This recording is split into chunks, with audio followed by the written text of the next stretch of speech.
চাপলি গুইগুরে তো দেখতে বলুয়া বলুয়া দেখা যায়।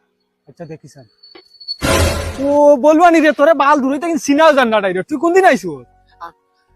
আমি খাই রাইতে তেফর তুই রে ভাই ডাইরেক্ট বদলি গেছো। তুই প্লাস্টিক সার্জারি করছিস আগে যে সুন্দর আসলে। কি প্রকার তুমি মাত মাথা আমার সামনে সালমান খান ফেল যাই ও রে ভাই এখন মাত মাতিস, দিল জিতিলিস। তুই গরিব মানুষ, তুই গিয়ে ফাঁকার কাম করছ। আর তারা সারাদিন তাকাই গেছি, তারা চেহারার লোক তোর চেহারা মিলত না। তোর বেলা তোরা কে কইছে আমি ফাঁকার কাম করছি? আচ্ছা ঠিক আছে, তুই ফাঁকার কাম করছ না, লেফটিন বাথরুম সাফ করছ।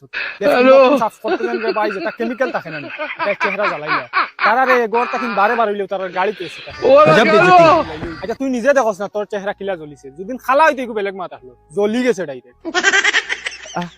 দেখ তুই নিমিট খরচ করি আর আমি বেলেগ উদ্দেশ্য উবাইছি। আমার মিজাজ হুদা তুই গরম করিস জাগিয়া রে বাবা।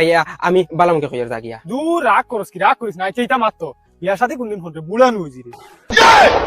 অত মিজাজ গরম করিস তো তুই বিয়া শাদি হারছত নি করিয়া। তুই তোর চিন্তা কর, আমার চিন্তা করা লাগবে। কত এক মাত মাতিলে আমি বিয়া করতাম কিতা লাগি? আমি বিয়া করিয়া আমার ফুয়া তোর লাগানো হইছে, এখন কিতা আর একবার বিয়া করতাম নি? হে কিতা মাতিস তা? তোর ফুয়া আমার লাগানো আছে নি গিয়া? ওই রে তুইও তা ফাগলামি খবিছি বাদ দিয়া বিয়া শাদি কর। তোর এই যে সুরত কয়দিন বাদে আর বেটিন পাইতে না। দুপ দুপ এটা পয়সা করি তাহলে এমনিও মানছে বেটিন দিবা। ওই ও পয়সা তোমার মায়ের পড়ো। আনা বিরিকালা সাইকেল লিয়া ঘুরি রে, আর মানছে 60 টাকা লিয়া ঘুরিয়া বেটিন পাইতে না।